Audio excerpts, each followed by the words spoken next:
Assalamualaikum warahmatullahi wabarakatuh. Ahlan wa sahlan yang berbahagia Al-Fadilah Ustazah Suraya Muhammad kerana sudi bersama-sama dengan Gema Nur Iman dalam kuliah Isyak hari ini dengan tadabbur Al-Quran. Juga bersama-sama yang dikasihi para pencinta ilmu, pencinta Al-Quran, sahabat-sahabat jannah.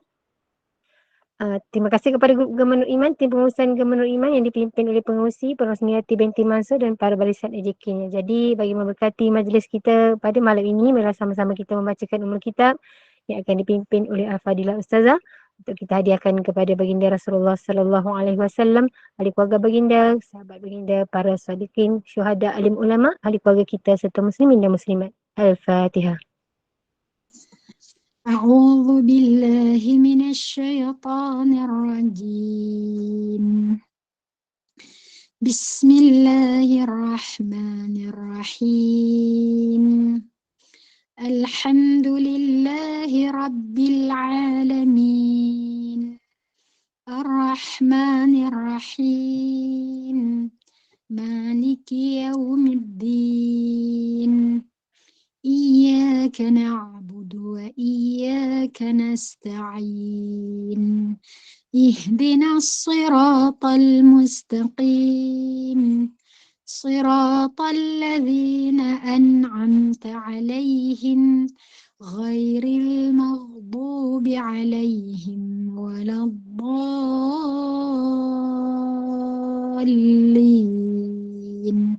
آمين. Amin ya rabbal alamin. Semoga Allah merahmati dan memberkati malam Jumaat kita yang barakah ini dan dapat berjalan dengan lancar. Saya dengan penuh ta'zim menyerahkan kepada Al-Fadilah Ustazah. Tafadhal mashkura. Bismillahirrahmanirrahim. Subhanaka la ilma lana illa ma 'allamtana innaka antal alimul hakim wa la haula wa la quwwata illa billahil aliyyil azim.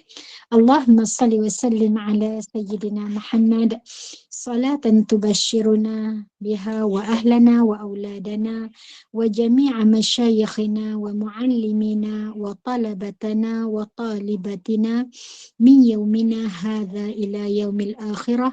Rabbi yassir wa la tu'assir wa tammim bil khair, amma ba'd. Assalamualaikum warahmatullahi wabarakatuh. Alhamdulillah, alhamdulillah, alhamdulillah. Semoga malam Jumaat ini adalah Jumaat yang terindah buat kita kan.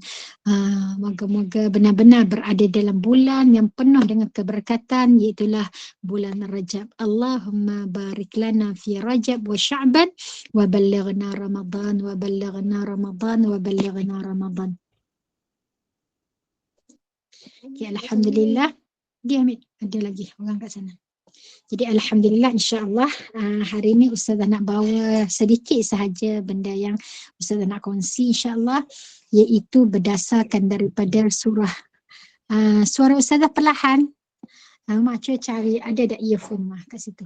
Headphone. Okey, perlahan ke suara Ustazah? Assalamualaikum warahmatullahi wabarakatuh. Jelas molek ni. Okey. Alhamdulillah. Jadi Ustazah nak bawa, sebab malam ni kan biasa kita baca surah Al-Kahfi kan. Jadi apabila kita baca surah Al-Kahfi, Ustazah nak bawa satu ayat yang boleh menyentak jiwa kita. Kan? Subhanallah, subhanallah.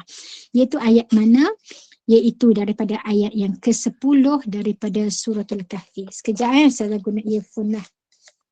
Headphone.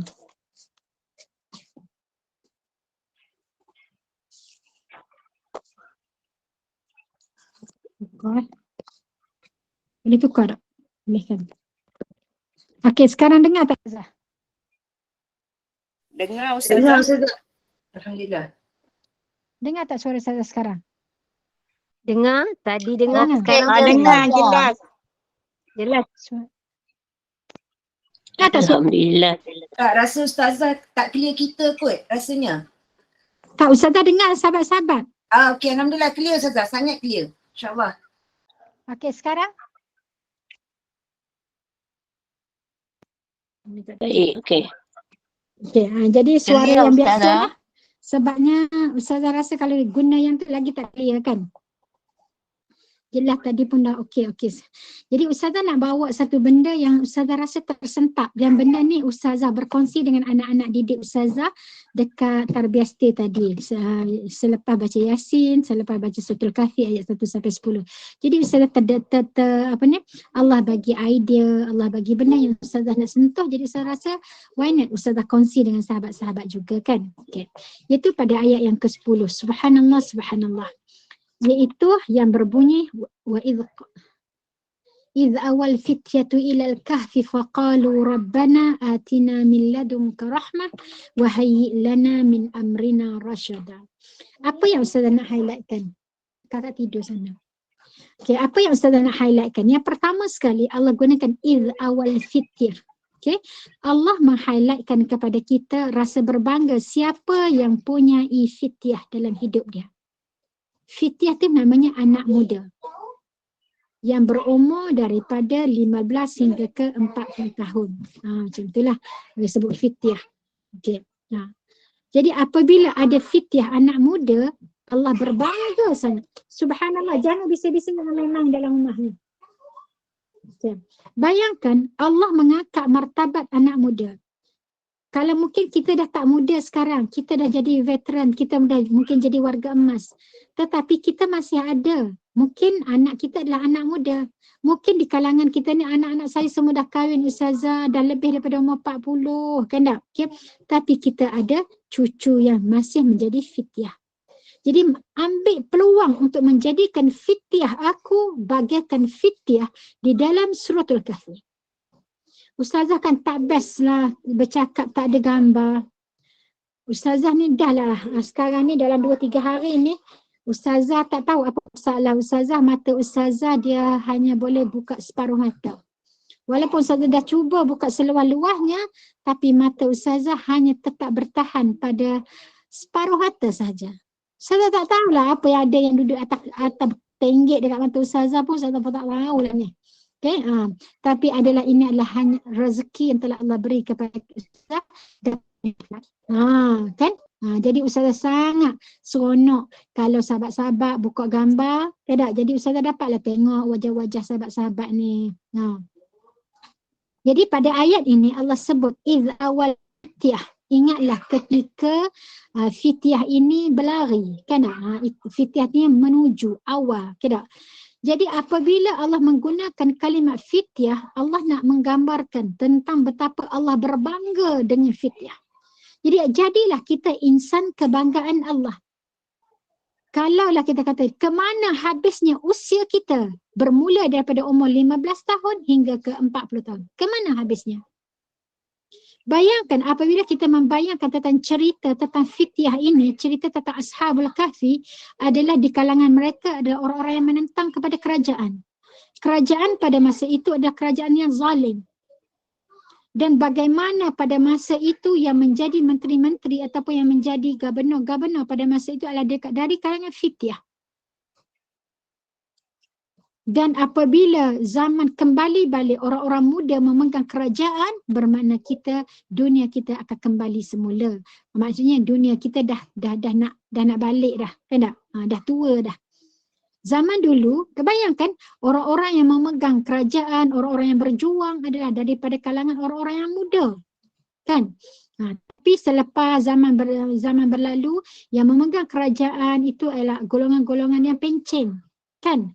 Pencen barulah masuk jadi ahli politik contohnya. Kalau tak pencen sebab sayang, ada dekat kerja lagi dah pencen baru boleh kerja sebagai ahli politik. Subhanallah. Tapi Allah menggambarkan bagaimana fityah ini menerajui kerajaan. Mereka ada dari kalangan menteri-menteri pada masa itu. Jadi apabila dia menentang kerajaan dalam kabinet mereka, yang mereka mengetahui bahawa raja mereka ini telah bersikap zalim. Raja mereka ini tidak beriman kepada Allah Azza wa Jalla. Lalu mereka cuba berdakwah kepada kerajaan bagaimana nak membawa semua kepada jalan agama. Allahu Akbar, Allahu Akbar. Zaman siapakah yang Allah cerita tentang fityah ini? Zaman di antara Nabi Isa dengan Nabi Muhammad. Fatrah tu. sebelum kedatangan Nabi Muhammad sallallahu alaihi wasallam dan selepas Nabi Isa diangkat ke langit. Bermakna masih ada orang di sana yang meneruskan perjuangan menegakkan agama yang dibawa oleh Nabi Isa alaihi salam. Allah berbangga.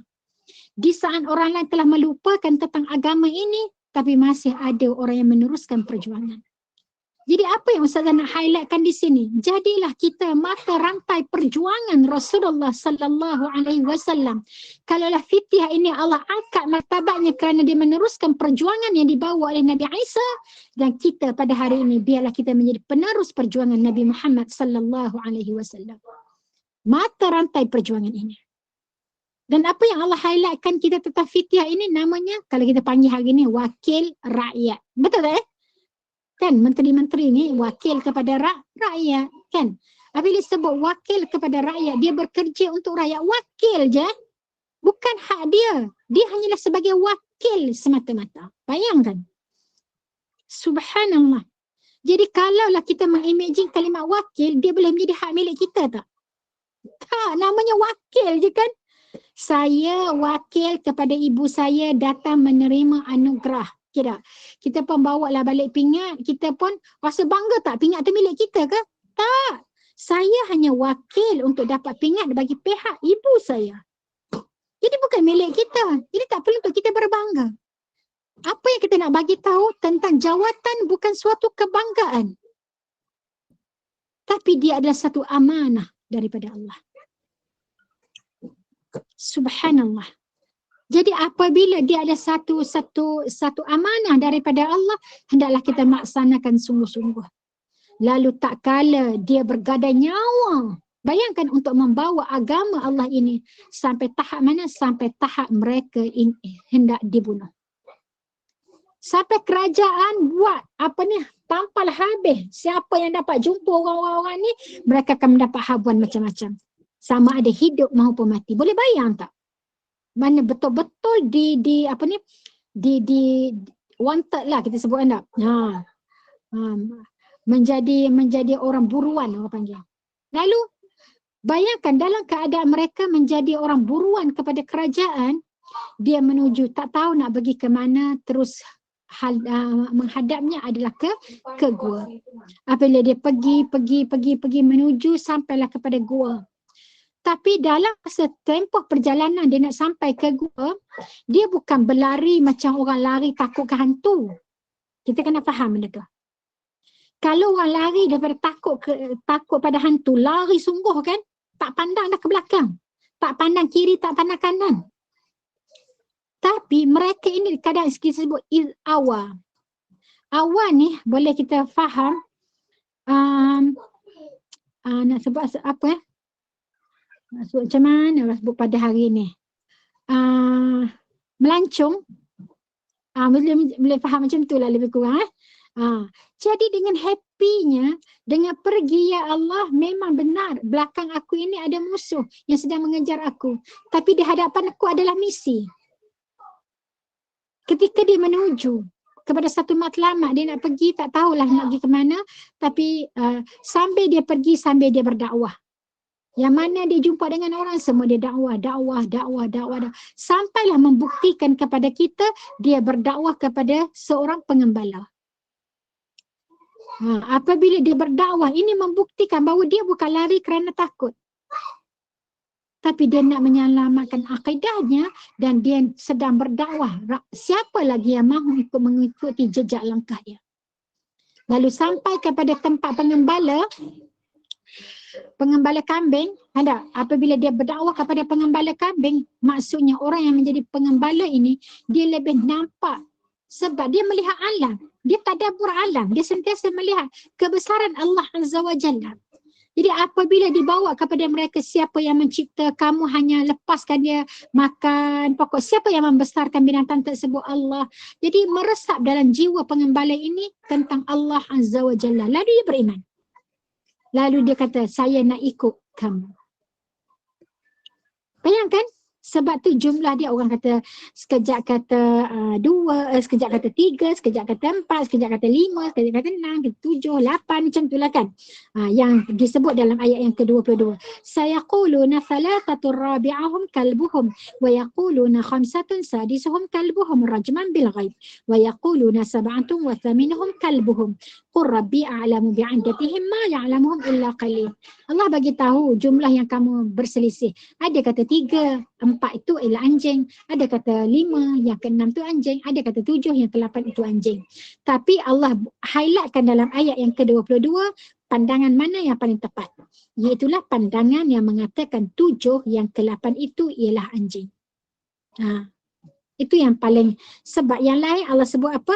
Ada orang kata 5, yang ke-6 itu adalah anjing. Rajman bil ghaib. Mereka hanya buat sangkaan dalam gelap. Agak-agak je. Hadi tak nak lari-lari dalam rumah Hadi.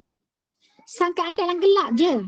Tu. Sahabat-sahabat boleh tengok. Okay? Kita tengok macam mana Kak Masruha bantangkan kepada kita ayat 22. Okay. Ayat 22. Sayaquluna thalathatur rabi'ahum. Mereka mengatakan 3 orang. Rabi'ahum, yang keempat itu kalbuhum. Maknanya mereka ada 3 orang. Seekor anjing. Maksudnya. Jadi semua sekali 4 sekali dengan anjing lah. Ada mengatakan wa yaquluna khamsatun. Mereka kata yang 5 orang. Yang ke-6 itu ialah anjing. Maknanya mereka semua 6 orang. Tapi 5 orang seekor anjing. Kan? Rajman bil ghaib. Maksudnya rambang dalam gelap. Okey orang buat sangkaan je dalam keadaan teraba-raba. Wa yaquluna sab'atun wa thaminuhum kalbuhum. Allah pun stop kat situ. Mereka mengatakan 7, yang ke-8 itu anjing. Ada dia tambah kat belakang tak? Rajman bil ghaib. Tak ada tambah. Jadi itulah ulama tafsir mengatakan inilah pandangan yang paling rajih. Kan? Namun Allah sambung kat belakang. Katakanlah Tuhan aku lebih tahu berapa bilangan dia. Maksudnya jangan duduk habis masa kecoh bab bilangan. Bilangan tu tak penting. Yang pentingnya perjuangan dia. Itu benda yang Allah nak highlightkan. Lalu balik semula kita kepada ayat yang ke-10. Kan? Ayat yang ke-10 tadi Allah sebut masa dia berlari tu kan, dalam dirinya penuh dengan doa. Bukannya kita kalau kita takut satu benda padan doa. Contoh macam tu kalau orang Terengganu lah. Tapi bayangkan dia dalam keadaan berlari, dia memenuhkan masa dia, harapan dia, pergantungan semua kepada Allah. Sehingga kan dia berdoa, Rabbana. Bayangkan, wahai Tuhanku, wahai Tuhan kami. Cuba rasa luluh tak hati kita kalau anak kita panggil dengan panjang macam tu. Ayah, mak. Agak macam mana? Panggil panjang. Ya Allah, meruntun hati kan? Allah lebih-lebih meruntun. Apabila kamu memanggil Allah dengan panjang seperti itu. Rabbana atina min ladunka rahmah. Wahai Tuhan, tunjukkanlah kepada kami min ladunka, dari sisimu. Bukan tunjuk pada kami apa yang kami nak. Tak. Kami minta engkau bagi petunjuk mana yang paling terbaik pada pandangan kamu untuk kami. Macam tu. Maksudnya dia pergi, dia ada hala tuju tak nak pergi ke mana? Tak. Dia tak ada hala tuju pun nak pergi ke mana. Dia hanya berjalan, lalu Allah yang bawa dia sampai kepada gua. Dia berdoa kepada Allah, Rabbana atina min ladunka rahmah wa hayyi' lana min amrina rasyada. Dan sempurnakanlah petunjuk yang lurus bagi kami dalam setiap urusan kami. Jadi dalam urusan kami ni nak bagi tahu, ya Allah, kami hanya serah ikut apa yang engkau takdir. Ke kanan lah, ke kiri lah, hendak hidup-hiduplah, mati-matilah. Bayangkan, kami serah dan kami percaya apa yang kau takdir ini adalah yang terbaik, wahai Allah. Bayangkan, itu luahan jiwa panggil. Mana mungkin orang sampai berlari, Rabbana atina. Tak mungkin orang doa macam tu kan? Sambil-sambil lari. Kat mana dia berdoa? Dalam hati.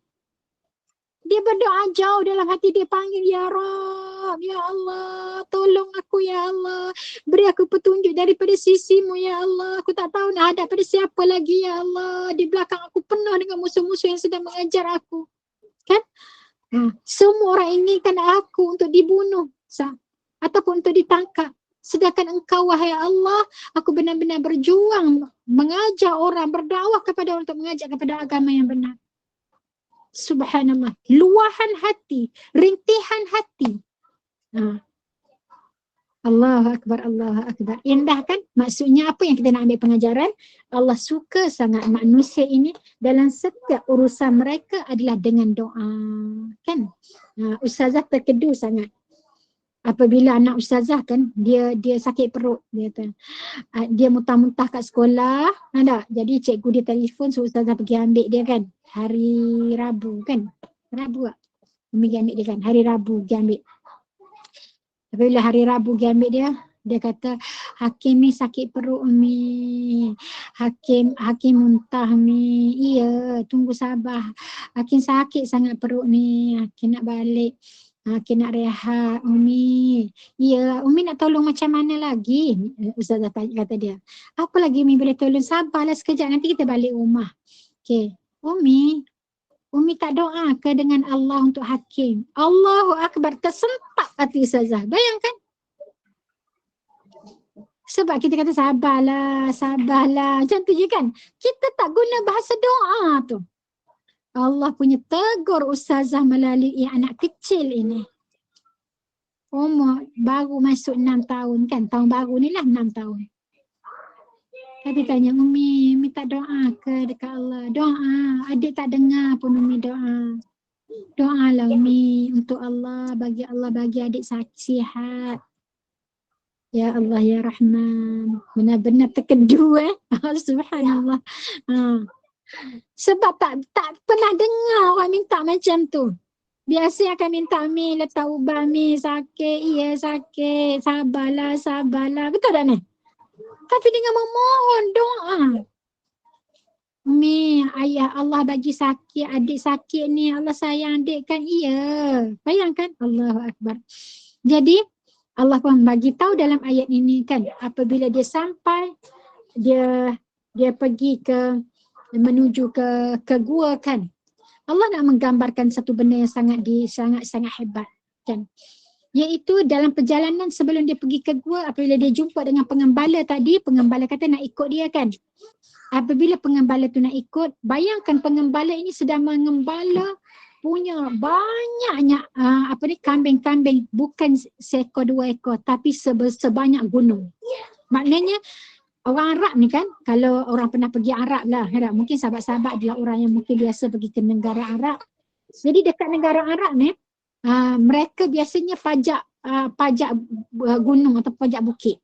Bukit ini seorang, dia akan letak binatang ternakan dia. Bukit ni seorang. Bayangkan, dia pajak bukit untuk bagi makan kepada kambing-kambing mereka. Jadi kambing mereka ni banyak ke tak? Banyak. Jadi dalam masa nak menjaga ni, takkan dia nak round semua kan? Jadi oleh sebab itu mereka menggunakan khidmat anjing untuk jaga binatang ternakan mereka supaya tidak ada serigala yang datang. Jadi guna apa dia? Anjing. Bukankah kita ni mindset dalam otak kita, anjing tu binatang najis kan? Najis mughalladhah pula tu. Maksudnya Allah nak highlightkan kita dalam suratul Kahfi ini, bayangkan tengok, makhluk yang hina pada pandangan kamu boleh aku muliakan. Jadi jangan kamu lebih hina daripada anjing. Kamu boleh menghinakan anjing, kamu kata ya anjing ni hendak najis. Macam-macam kamu kata. Tapi Allah nak highlightkan dalam suratul Kahfi yang kita duk baca setiap hari ini, wahai manusia, kamu jangan lebih hina daripada anjing. Apa dia karakter hinanya anjing? Anjing ni karakter dalam Quran dia akan sebut yalhath. Kira dia ni dia akan sentiasa menjelirkan lidahnya. Sama ada dia dah kenyang pun dia jelir lidah, dia lapar pun dia jelir lidah.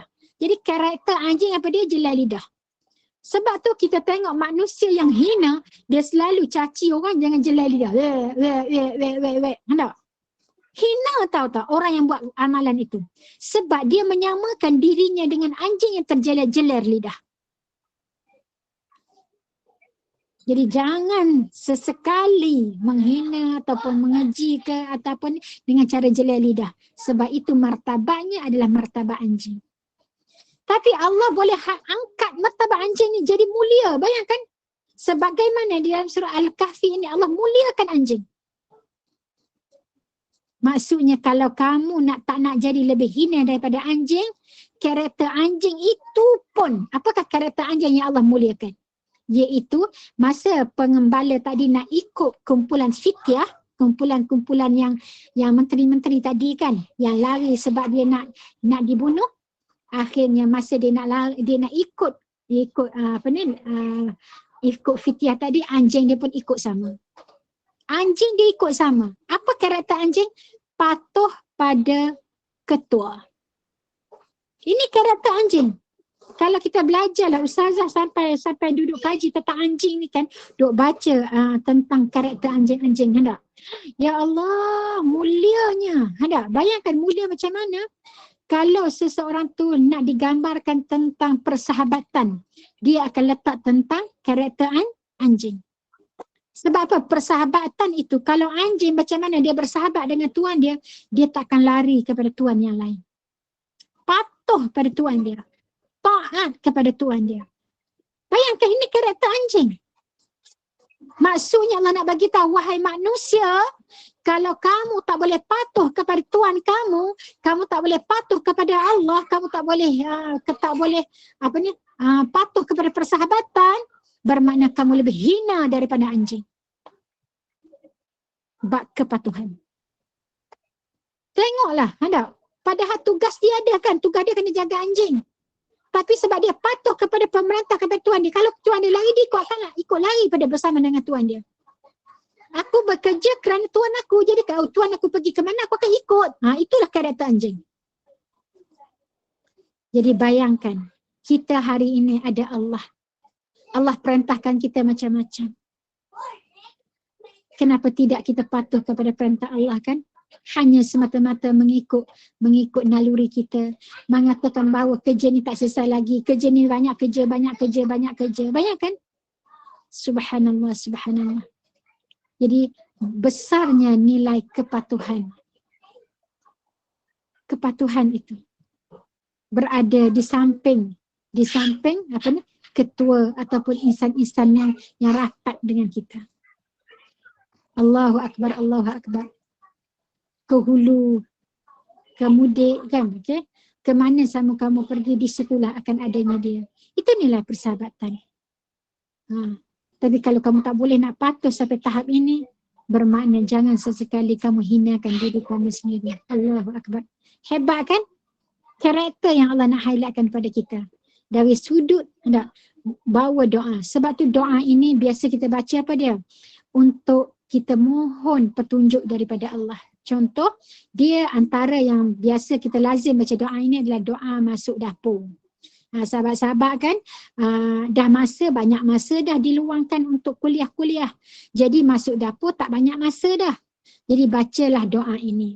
Apabila kita baca doa ini, Allah akan highlightkan kepada kita idea untuk buat satu benda. Kadang-kadang benda yang tak logik dan buat pun kita akan boleh masak. Mungkin masa sangat terhad tapi kita sempat untuk menyiapkan macam ni. Kerana apa? Kerana barakah daripada doa ini. Rabbana atina min ladunka rahmah wa hayyi' lana min amrina rasyada. Bacalah doa ni masuk dapur. InsyaAllah Allah akan bagi kita idea kan. Idea yang macam orang tak pernah fikirlah macam tu. So nak kongsi ni bukan nak masuk akak sendiri ni. Tidak. Tapi nak cerita satu pengalaman sikit. Satu pengalaman ada satu wakil daripada Kuala Selangor kan datang nak bagi sumbangan banjir kat tempat ustazah. Jadi nak bagilah dekat Tarbiyah Estate ni. Jadi dia kata dia bertolak awal dah, dia jangka-jangka sampai kat rumah ustazah lebih kurang dalam pukul berapa, dia tolak awal pagi sampai lebih kurang dalam tengah-tengah hari. Okey dah, ustazah kata okey. Tengok-tengok dia kata dia orang tak sempat nak bertolak awal pagi, jadi bertolak lewat. Jadi dijangka sampai pukul 12 tengah malam. Okey, ustazah kata okey, kita tunggu sampai 12 tengah malam. Tunggu, dia pun kata balik, ustazah tanya, pukul 12 tengah malam dah ni? Sampai mana dah? Sebab kita nak tidur kan. Sampai mana? Oh, dia minta maaf ustazah, baru sampai kat sini. Kadang. Ya, kalau ke sampai situ maknanya 3 jam lagi nak sampai rumah ustazah imaging ni. Sebab kita tahu kan jarak apabila disebut nama kat tempat dia rehat tu kan. Okay, kita orang dekat sini. Ustazah kata kalau macam tu 3 jam lagi baru sampai. Maknanya pukul 3 baru sampai rumah ustazah ni. Lah ustazah minta maaf lah banyak-banyak. Okey, tak apa ustazah, tunggulah pukul 3. Jadi apabila disampai pukul 3, ustazah ada imagine kan, dah orang sampai pukul 3 kan. Orang tu mesti mengantuk nak tidur kan.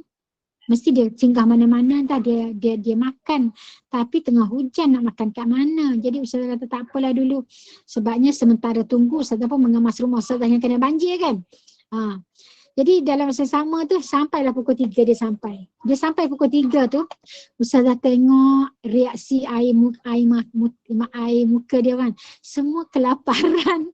Ustazah tak sediakan makan. Ustazah kata okey dah pukul 3 pagi kan, sampai macam mana nak tidur. Ustazah sediakan tempat tidur je lah. Sampai-sampai ustazah kata tak apalah, jom minum air panas dulu kat rumah ustazah ni. Kata kesian pula dengan keadaan kesejukan. Ya tak? Sejuk-sejuk ni.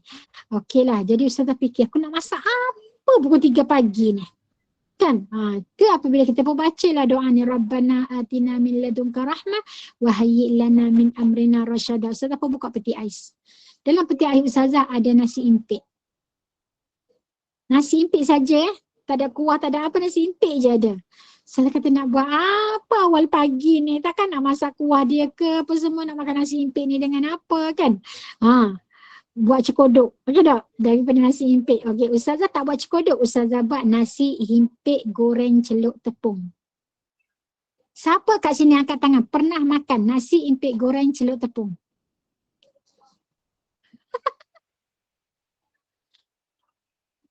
Tak pernah ustazah. Tak pernah ya?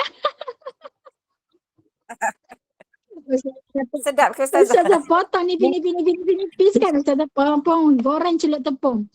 Dia kata ustazah buat apa? Makanlah ustazah kata. Ustazah tak tahulah rasa macam mana, ustazah minta maaf banyak-banyak. Inilah rezeki awal pagi ni, dia kata. Sedapnya ustazah, saya balik saya nak beli nak buat nasi impik, saya nak singgah ni nak makan, nak balik nak suruh mak isteri saya buat juga macam ni ustazah. Ya Allah, kata ni lepas goreng nasi impik celup tepung, makan dengan serunding kan. Jadi dia orang makan. Lepas tu masa yang sama anak ustazah baru bangun tidur kan. Umi nak makan, dia makan. Umi ada lagi tak pagi esok? Umi sedap, Umi nak makan lagi. Tak pernah makan. Kita orang ingat ke sukun ke yang ustazah goreng. Tak, ni nasi impik goreng kata. Ya Allah, terbayang-bayang terngiang-ngiang lagi dia kata. Subhanallah. Rezeki di awal pagi, jam 3 pagi. Pernah makan dan masak, alhamdulillah. Amira kata dia pernah makan nasi impik goreng celup tepung. Kayak kita gang ya. Ustazah tak tahu ada orang buat apa lagi. Ustazah buat je, tidak? Terima kasih, alhamdulillah. Tidak. Jadi sebab itu kita kena sentiasa Allah akan bagi kita idea, kan? Bagi idea. Untuk buat macam-macam. Sesuatu yang jangan sampai kita jadi membazir. Kan? Kalaulah contohnya singgang daging kan. Singgang daging kan daging lepas makan makanan kita ada kenduri kan. Kalau ada kenduri, singgang ataupun sup daging, sup tulang, sup daging. Sahabat-sahabat kalau dah lebih, sahabat-sahabat buat apa? Daging yang lebih. Daripada kenduri. Goreng lagi? Buat seronding. Pecah-pecah. Panas jadi seronding. Pecah-pecah je. Macam lagi? Apa lagi sahabat boleh buat daripada tulang, tulang ataupun daging, daripada sup daging, sup tulang. Okay. Kan banyak benda kita boleh buat kan. Buat bubur, mak kicap, macam-macam ni dah. Ya, okay. Kuah spaghetti, ya kan dah. Jadi kita kena jadi fikir kan, apa boleh kita buat kan. Terpulang nak buat macam-macam kita boleh buat dengan daging tu.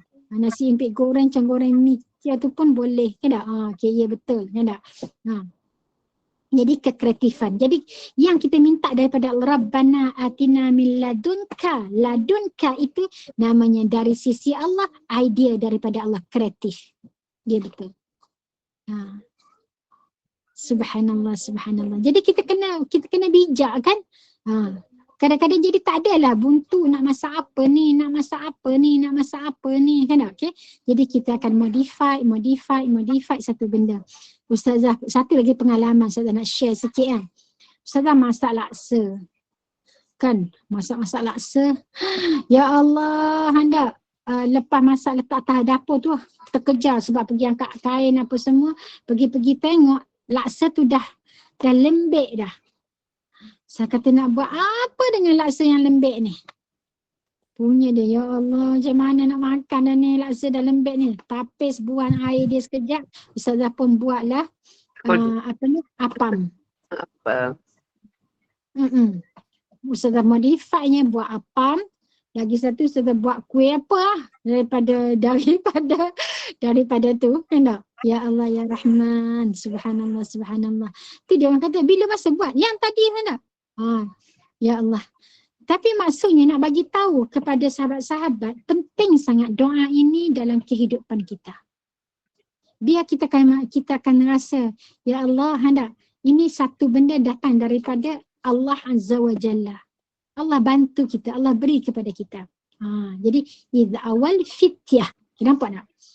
Orang tua-tua malah dah nak mikir, betul tak ni? Fikir itu alah makan macam benda biasa je, duduk mana-mana pun duduk cari makanan biasa kan. Tak akan cari benda pelik-pelik ni. Duduk nak kenang benda yang lama tu je lah kan. Tapi golongan muda suka mencuba benda-benda baru. Jadi bayangkan Allah meng-highlightkan tentang anak muda.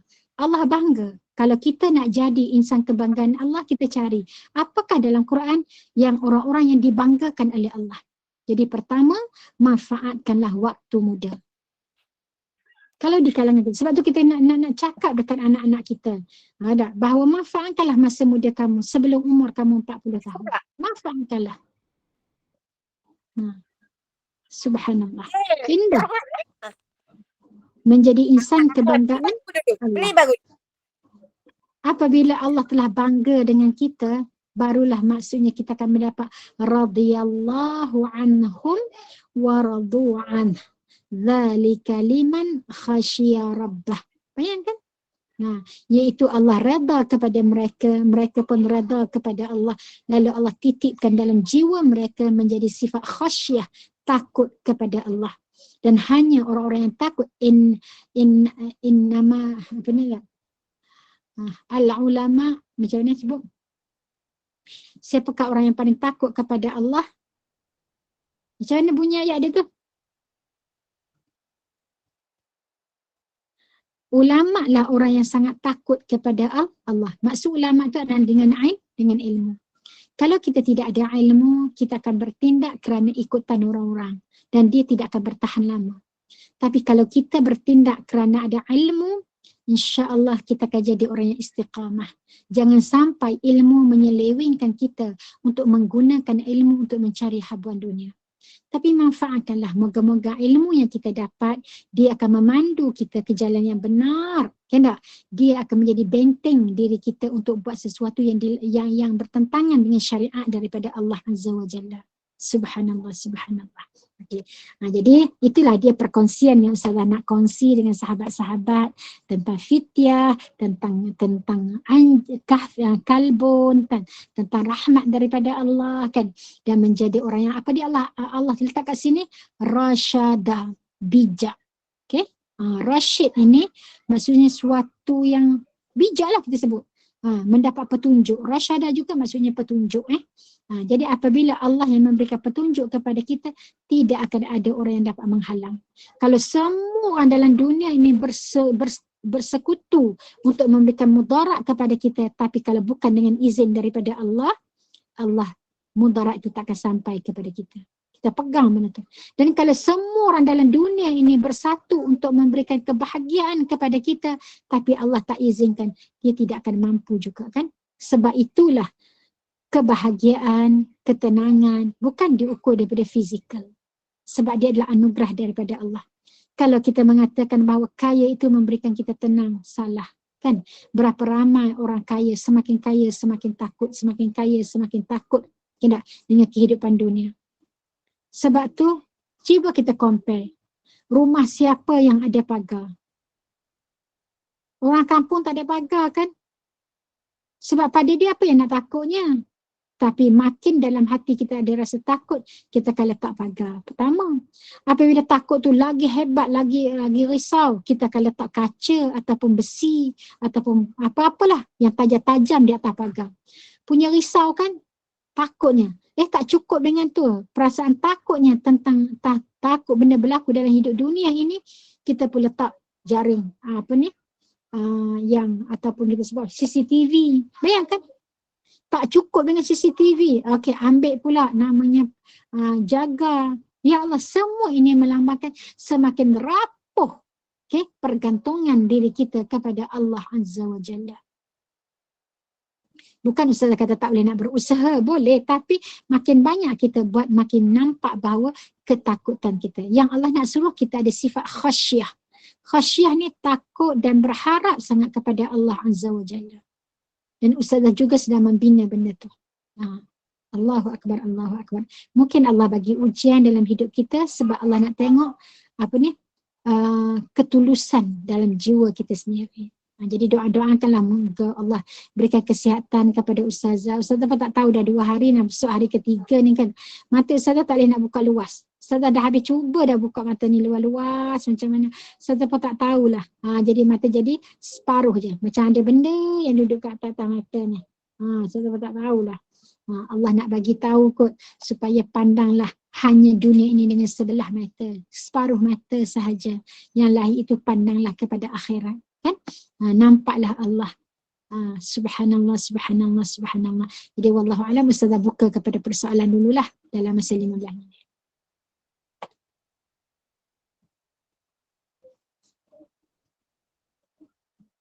Ada soalan? Silakan kalau ada sebarang soalan boleh tanya.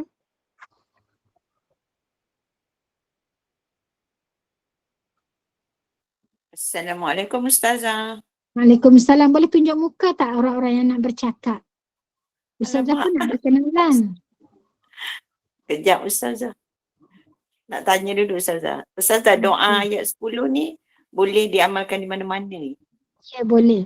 Orang dalam nak apa juga keadaan? Apa jua yang kita minta petunjuk daripada Allah. Terima kasih Ustazah. Okay, Kejap sama-sama. Ustazah.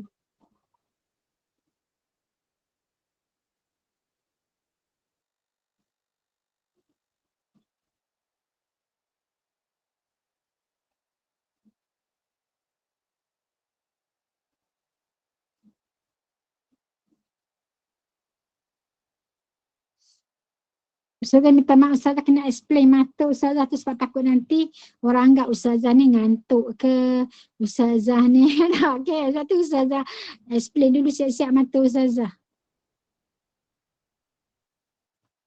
Tak apa, faham.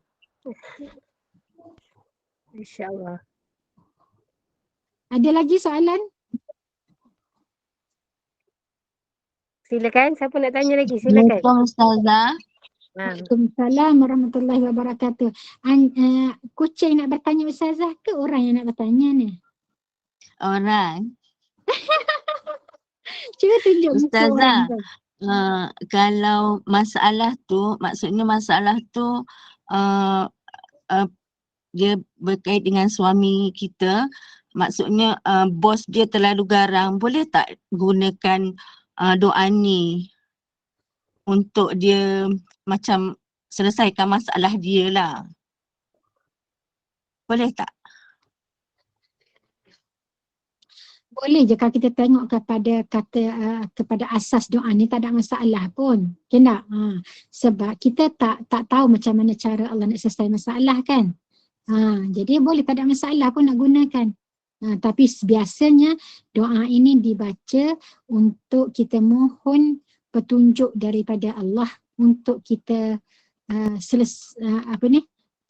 semua masalah yang ada dalam jiwa kita.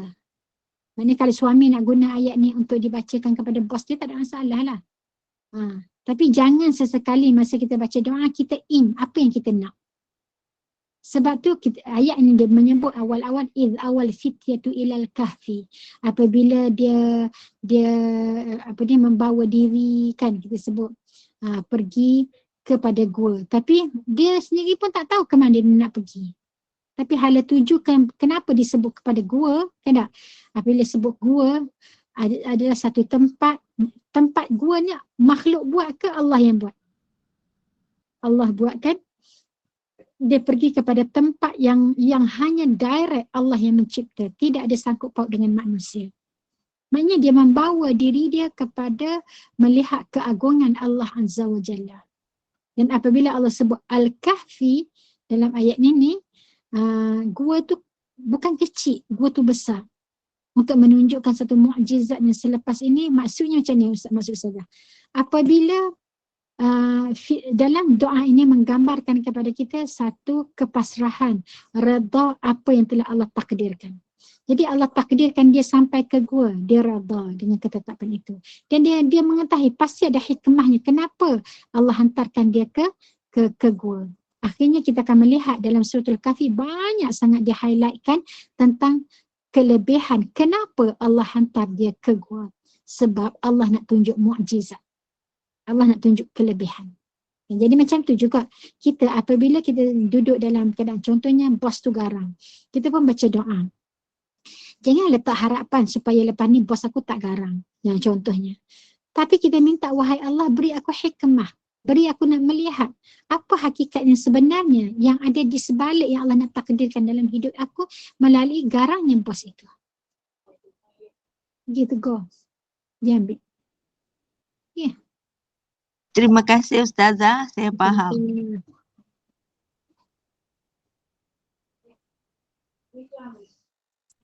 Assalamualaikum Ustazah. Waalaikumsalam warahmatullahi wabarakatuh. Semua pemalu-pemalu kan? Alhamdulillah. Siapa nama? Rosniyati. Oh, inilah Kak Rosniyati. Oh. Ustazah tu. Ya. Inilah Kak Rosniyati. Sebabnya ni lah dia tulis admin. Admin bukan seorang tulis admin. Ada 3 tempat dia tulis admin. Yelah kalau nak buka ni dia pakai admin Ustazah. Ya faham. Okey. Apa soalan? Ya. Ya apa bahasa diri apa ni? Kak kot? Kak ya? Kak atau makcik ya? Bonda. Kak Rosniyati. Bonda pun boleh. Okey, Bonda nak tanya sikit mengenai dengan anjing ni kan. Okey, anjing ni bagaimanakah kita punya attitude kita kepada anjing ni? Macam mana kita nak layan dia? Sebab kita kadang-kadang kita takut kat dia. Sebab kalau kita pegang dia orang kata najis kan. Jadi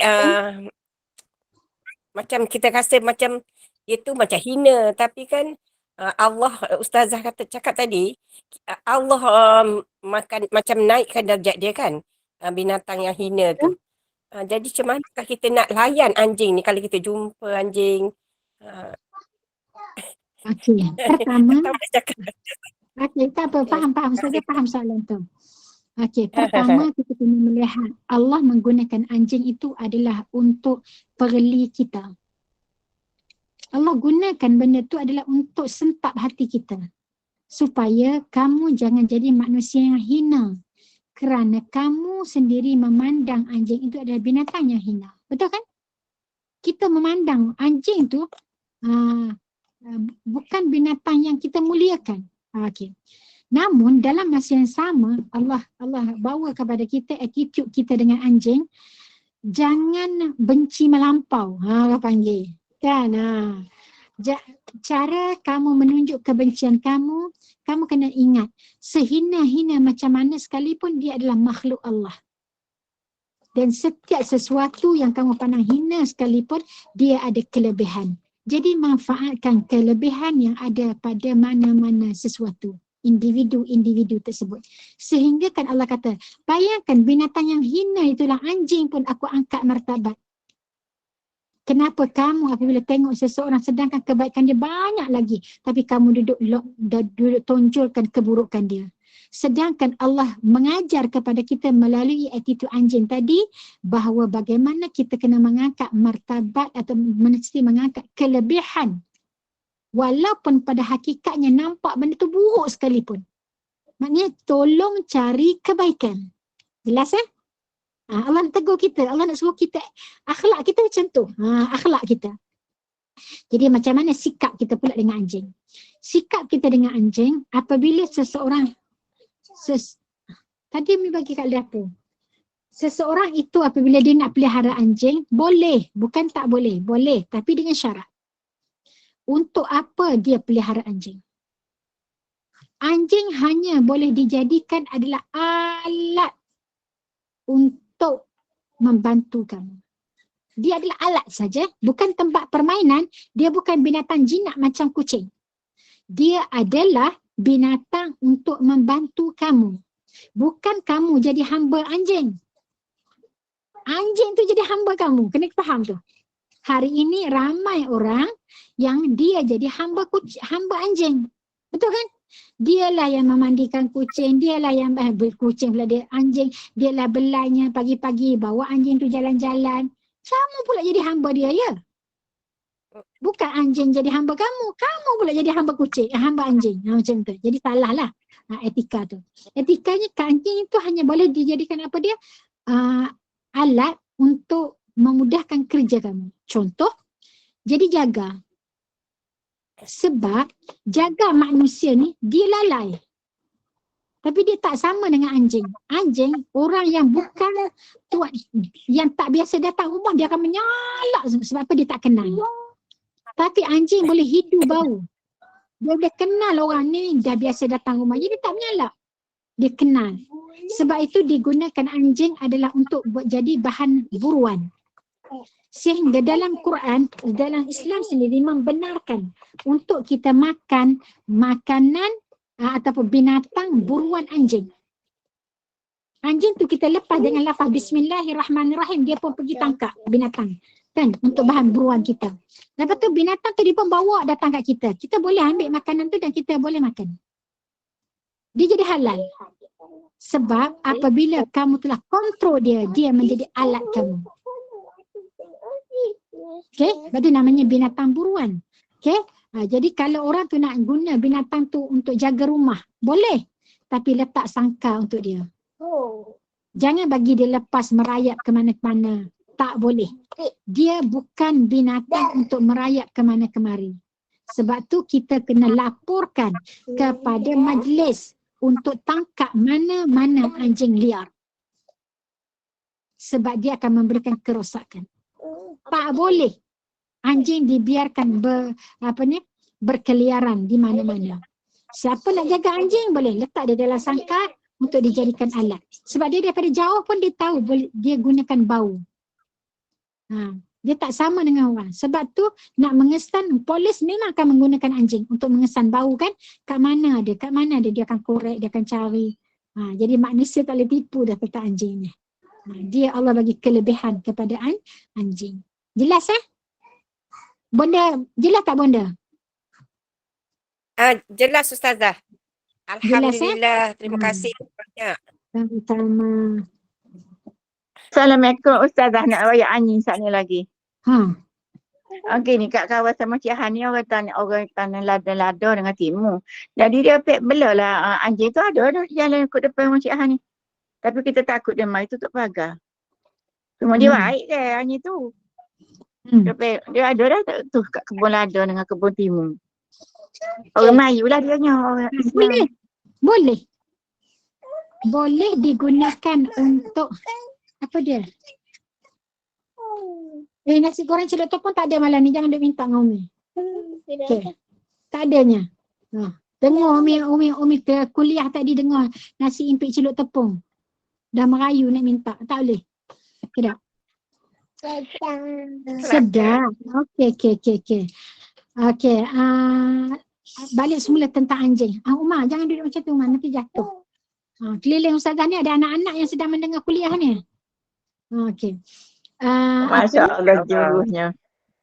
Boleh kita nak pelihara anjing untuk jaga binatang, tapi untuk kawasan tempat tanaman itu sahaja anjing itu berkeliaran. Sebab dia kata tu cakap ni je kawasan kamu boleh tengok. Maknanya kawasan lain kamu tak boleh pergi.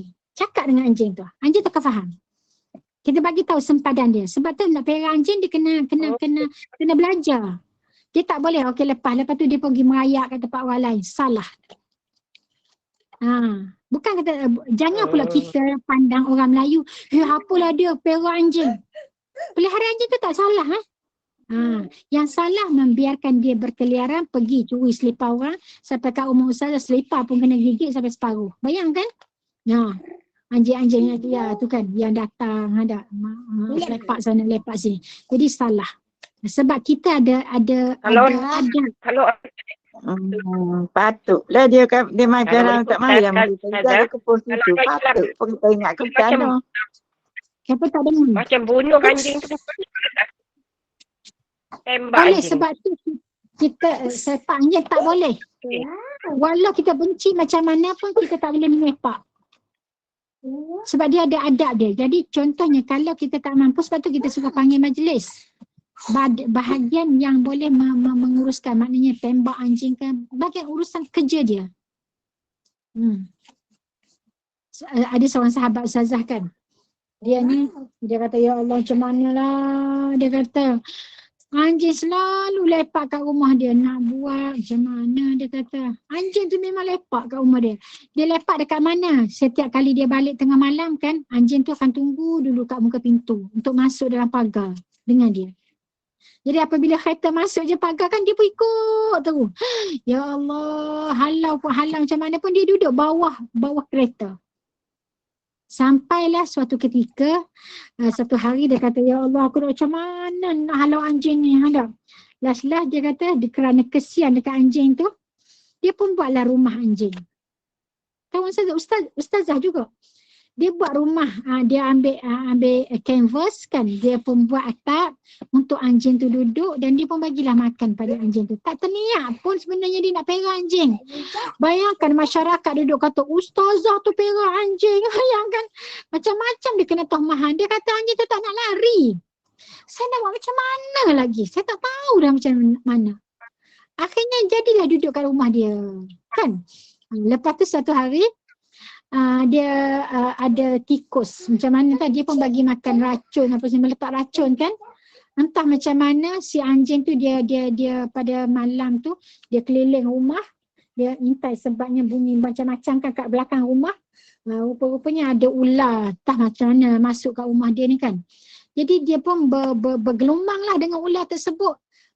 Dan akhirnya macam mana tak, dia pun termakan apa semua. Dia pun mati. Apabila dia mati tu kan, tak perasan sebab dia terlekok. Dia mati kerana lawan ular tu lah. Dia mati. Tengok-tengok kenapa pagi ni anjing tu tak bangun-bangun, dia kata kan dah. Oh hari ni anjing tu tidur, dia kata. Okey tak apa lagi. Lepas tu dia heran, anjing bukan karakter dia macam tu, dia kata. Akhirnya dia pergi tengok, rupa-rupanya dah mati. Ya Allah, masa itulah dia kata dia jadi terkeliru antara hati dan perasaan dia. Dia menangis, dia kata aku tak tahu adakah aku sebenarnya sayang pada anjing itu atau aku terharu atau aku rasa bahagia sebab Allah telah memperkenankan doa aku yang minta ya Allah macam manalah nak keluarkan anjing ni, tak tahu dah macam mana. Rupa-rupanya Allah pun menghantarkan ular untuk datang lawan anjing tersebut, akhirnya anjing itu kalah. Ya Allah ya Rahman. Maksudnya kita kena berbaik sangka dulu. Sehingga kan duduk fikir, dia satu minggu dia duduk memikirkan tentang anjing tu. Dia kata apa sebenarnya rahsia yang Allah nak hantar kepada aku. Aku ni Allah nak hantar apa pada aku? Jangan. Jadi dia buat satu kesimpulan yang pertama, sehina-hina anjing datang ke muka pintu kita. Kan? Lalu kita kata kesian anjing tu tak apalah daripada tadi dia tak makan-makan, bagi makan. Maknanya padahal binatang tu hina pada pandangan kita. Hina macam mana pun anjing tersebut yang kita ada belas kasihan kita bagi makan kat dia kan. Allah lebih kasih daripada kita terhadap anjing. Lalu sehina-hina macam mana pun manusia, kamu tidak akan lebih hina daripada anjing. Allah gitu. Kalau kamu ada karakter yang macam anjing tadi. Jadi pergilah di hadapan pintu Allah. Ketuklah pintu Allah. Ketuklah. Jangan pernah jemu. Ambil, pergi buatlah air lain. Bukannya susah pun, pergi buat air lain untuk Umar. Pergi buat air lain. Yalah, sekarang Umar pergi buat air lain untuk Umar. Yang air tu bagi ke adik. Okey, selesai masalah. Berebut air pula, ada air adik pergi kacau air abang. Jadi itulah yang dia kata, saya dapat satu ilmu, ya Allah, jangan pernah untuk jemu mengetuk pintu Allah. Sehingga akhirnya apa yang kita rasa sedih sangat apabila anjing tu mati. Kan? Semata-mata untuk menjaga tuan rumah tersebut. Jadi aku hari ini, aku kena bersungguh-sungguh untuk menawan hati Allah dengan cara apa? Menjaga makhluk-makhluk yang telah Allah ciptakan. Wallahu a'lam.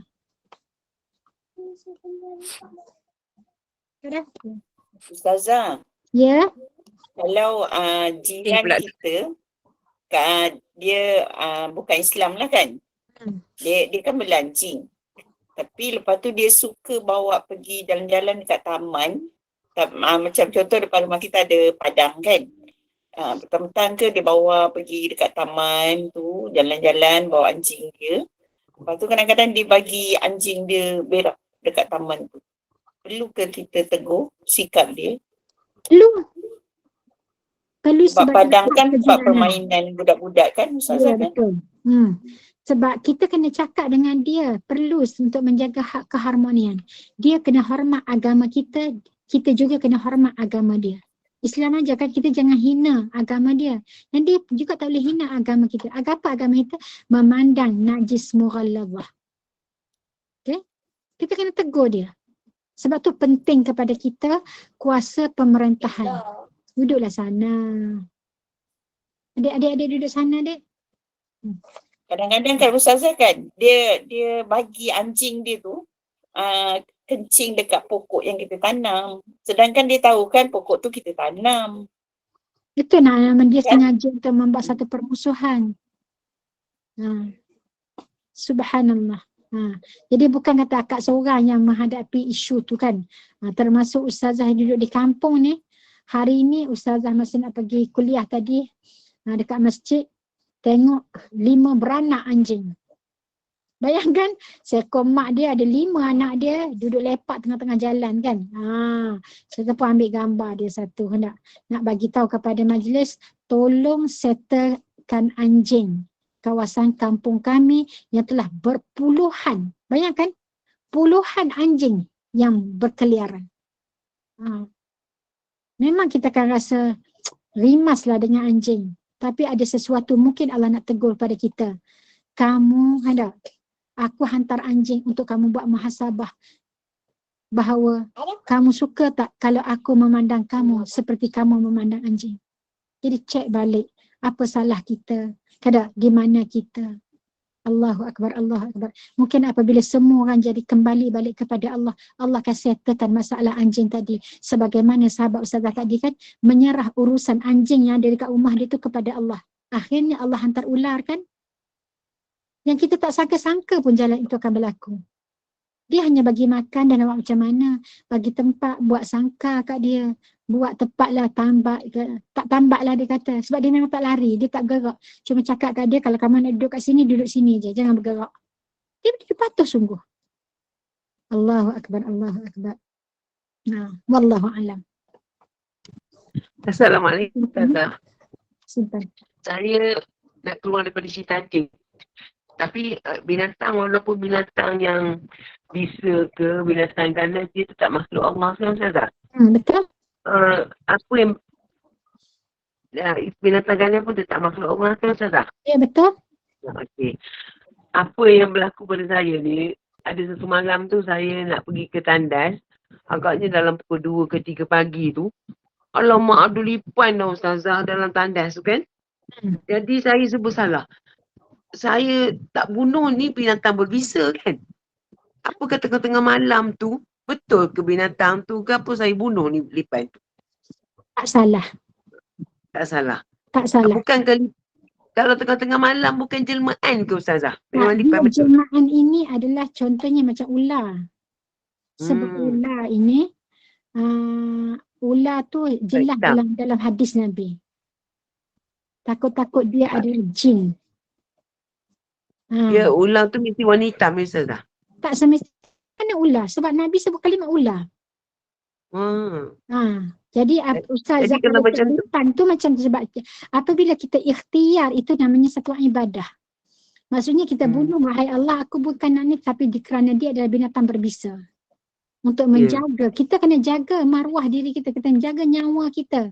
Itu adalah maqasid syariah. Jadi kita laksanakan hukum syariat. Tapi untuk ular sebab dia jelas-jelas. Dia apabila dia duduk di dalam rumah, kamu kena halau dia dulu daripada rumah. Takut-takut dia adalah jin. Dan apabila kamu terkena penyakit yang dibawa oleh jin, jadi kamu tak nampak apa jalan nak selesai masalah. Kan? Sebab jin tu cara mengalau dia? Cara nak halau ni macam mana Ustazah? Cara dia kita nak halau, kita cakaplah dengan jin, dengan ular tersebut. Wahai ular, tidak, salamun qaulan mir rabbir rahim. Bagi salam dulu. Salamun qaulan mir rabbir rahim. Salamun ala Nuh. Salamun ala Nuhin fil alamin. Okey, salamun ala Nuhin fil alamin. Salam kepada Nabi Nuh. Tidak. Pada seluruh alam. Sebab semua makhluk-makhluk yang ada di atas muka bumi ini adalah binatang yang Nabi Nuh sendiri masuk ke atas kapal, kan? Yang lain semuanya tak ada dah. Yang mana di atas kapal tu je. Jadi sebab tu kita apabila kita nak berdialog lah, kita sebut cakap ke apa dengan binatang, nak halau binatang berbisa ke apa semua, sebut salamun ala Nuhin fil alamin. Kemudian kita bercakap, kalau engkau ini adalah ular, aku akan bunuh kamu. Kalau kau bukan ular, sila keluar daripada rumah ini. Kalau kamu ular sekalipun, keluar daripada rumah ini. Kalau kamu tak keluar, bermakna sampai ajal kamu di sini. Kalau dia jin, dia akan lari. Kalau dia bukan jin, bermakna dia akan tetap duduk situ untuk lawan kita. Sebab dia tak dengar kan? Dia walaupun dia ular kan, walaupun dia makhluk lain. Jadi sebab itu Ustazah masa kemas rumah hari tu, tengah-tengah kemas, alih je almari kan, rumah kena banjir kan. Jadi tengok ada ular berlengkar kat situ. Saya sebut macam tu lah. Dah lah perempuan je, masa tu suami pun tak ada kan. Salamun ala Nuhin fil alamin. Ustazah berkata, kalau kamu ni, aku mohon pada kamu, sila keluar daripada rumah ini. Kalau kamu tak keluar, bermakna kamu akan matilah dalam rumah ni. Dia pun bergerak berjalan, susut dinding tu hilang. Jadi okeylah, tak ada apalah kata. InsyaAllah. Terima kasih Ustaz. Sama-sama. Oh, gini pula Ustazah nak tanya ular kat ni. Ini ular dia masuk, dia main kawasan rumah kita. Buka Kelantan ni. Cik Han nanti nak buka pula kat ni pakai kain semayang. Cik nanti nak pakai semula. Dia pakai semayang esok kat ni. Ular dia main kawasan kat pokok bunga macam Cik Han ni ke banyak. Lepas tu dia main lah. Cik Han kata, apa main sini tu lah, masuk dalam tu, kawasan tu. Adalah belakang rumah tu ada kolam hotel weekend. Atau kira jenuh lah, jangan main sini. Kita pun dia berjalan lah. Bias masuk berjalan lagi kalau kayak gitu. Lepas tu kan, molek kau gitu. Kita tak ada anak pernah tu kata mungkin jin kau gapo. Kata memang kita dia. Lepas tu soalan dia. Cik Han nak cerita je lah ni. Cik nak rayak dah ni. Lepas tu dia tu maksudnya dia tu boleh dia pergi jalan dah, pergi masuk dah. Pergi tengok dia pergi ikut belakang tu dia pun tak tahu dia dari mana tu. Tak Sebab tu katuk lah dia penting. dia kenal kata. Janganlah main betul. kawasan ni. Dia pun jalan lagi tu. Dia masuk belakang dia tupik. Dia pergi tu pergi belakang. Tu maksudnya dia molek tak. Dia main sama kita tu. Nak kata molek dah sebab dia anjing ke? Ular. Ular Sebab kan mana ada anjing tadi? kucing. Kucing selalu orang duk main. Dia tengok ular tu tengok tunjuk. Rupanya kucing tu tunjuk ular itu. Ya ular tu ialah bisa lah. Ular apa tu panggil. Ular tu senduk. Jadi sebab tu memang betul lah tu. Gitu. Dia Allah suruh kita ni cuba dialog dulu. Jangan terus bertindak. Kan? Ya. Jadi apa yang kita dia pergi dengan mudah-mudah dia pergi. Ya dah kalau dia takut kita dah. Tak, itu namanya Allah menunjukkan. Kita baca lah innalillahi macam kita tak nak baca dah ayat innalillahi wa inna ilaihi raji'un. Bacalah bacalah a'udzu kalimat tammatin min syarri ma khalaq. Janganlah mai kau seni gitu. Kita baca lagi. Dah tak ada kita baca ayat lain dah. Alhamdulillah. Gitulah. Lepas tu tak mari dah. Kayak apa kira apa tak ada dah dia. Lepas tu kira tu kata kira katuk dah mari ni. Anaknya pula kata, tak tahulah hujan ni kat sini ni. Gitu ceritanya pula. Baca lah. Tapi ayat tu memang boleh kot dia. Untuk kalimatan mati min syarri ma khalaq. Mati min syarri ma khalaq tu kita minta wahai Allah jauhkanlah aku daripada kejahatan seluruh makhluk yang kau cipta. Cak baca tu. Dia pergi selalu. Mana boleh lah ayat tu pun nak pakai baca. Terlintah dan lalu. Pokok bunga. Terima kasih kongsi ilmu. Kalau tak ada soalan dah kita tutup lah ya. Sebab ular tu kayak Ustaz tadi pisau dah tu kayak ular tu senduk tu. Dia naik kepala gitu tapi dia tak main kepala dia. Dia kira dia kat baca ayat tu. Alhamdulillah. Masa itu dia angkat kepala. Gitu kayak kepala tu senduk kayak dia buka ke apa panggil buka nak patuk kita tu. Gitu. Okey, sini hujan ni sekarang ni Ustazah. Sama lah ni hujan lebat sangat. Okey, kita tutup majlis Ustazah ya. Terima kasih Ustazah. Okey, kalau tak ada soalan dah kita tutup lah. Alhamdulillah. InsyaAllah jazakumullah khairan katsira Ustazah. Mudah-mudahan bermanfaat, mudah-mudahan barakah. Mudah-mudahan Allah kurniakan limpah rahmat kepada kita. Terima kasih kepada tim Gemenur Iman. Terima kasih kepada sahabat-sahabat pencinta ilmu yang mengimarahkan kuliah kita hari ini. Izinkan saya buat sedikit hibahan. Kuliah subuh esok 6.45 pagi kita ada bersama dengan Al-Fadhil Ustaz Imam Hasan Al-Fadli dengan bacaan surah Al-Kahfi, Yasin, doa dan tazkirah. Untuk kuliah-kuliah yang seterusnya nanti